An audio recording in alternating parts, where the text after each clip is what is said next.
Hi everyone, my name is Megan Hoyt and this presentation outlines student-led conferences, specifically what they are and how they look in practice. In their book, Differentiated Assessment Strategies, authors Chapman and King note that while parents are often intimidated by teachers, it is important to create a conference atmosphere that gains parent support and lets parents know how critical they are to their students' success. Through carefully planned procedures, one way to achieve this is through a student-led conference, which is a conference with parents that is led by the student. With the teacher serving as a guide, students lead parents through a discussion of their work and establish academic and even social or behavioral goals. These conferences can be individually scheduled or held with the teacher facilitating several conferences at once. The core purpose behind student-led conferences is to communicate why student learning is relevant, to give students an opportunity to take ownership of their learning in meaningful ways, and to report student progress. The preparation leading up to the conference is perhaps just as important as the conference itself. During student-led conferences, the teacher, student, and parents each have specific roles.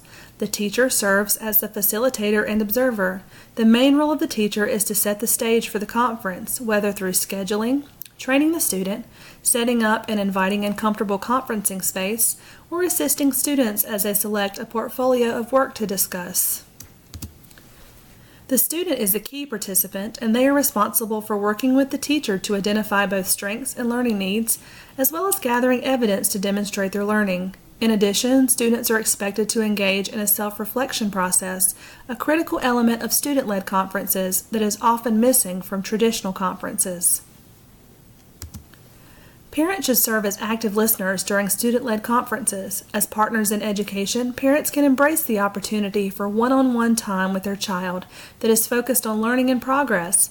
These conferences are excellent ways to bridge school-home gaps and forge partnerships.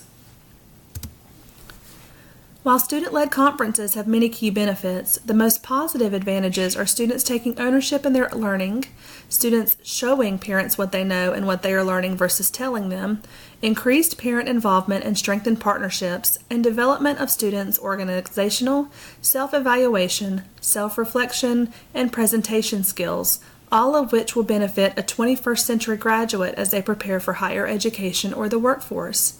While the advantages are clear, some parents may prefer to meet with the teachers individually and should be given the opportunity to do so. In addition, no-show parents are going to be a source of disappointment for students who worked extremely hard to prepare. So what could a student-led conference look like in practice? A more traditional approach to these conferences is a setting where students are able to sit with parents and teachers at a table and discuss work samples. Students work with their teachers to carefully prepare for the conference, and during the process, students would discuss their growth and achievement with their parents, setting future goals. In addition, teachers can offer to meet with parents privately for a more candid conversation to discuss the student's progress further. While this model is certainly effective, there are other options to hold a successful student-led conference. The website www.teachingchannel.org describes a conference setting where parents come into the classroom at scheduled times with their students, and then they visit several stations, such as math, science, reading, and writing, where students can demonstrate what they know related to specific standards through 1 to 3 step activities. This model is especially effective with younger primary or elementary age students. During this time, the teacher circulates around the room, answering questions and providing specific feedback. No matter the method you choose to hold the conference, it is important to recognize that there are 3 stages to follow: preparation, implementation, and evaluation. Preparation for these conferences occurs throughout the school year. Perhaps you may give your students a binder where they collect work and self-reflect in advance of the conference. You can also assist students in self-reflection activities so that they are more comfortable during the actual conference presentation. Role-playing is also a helpful way to practice the conference in advance.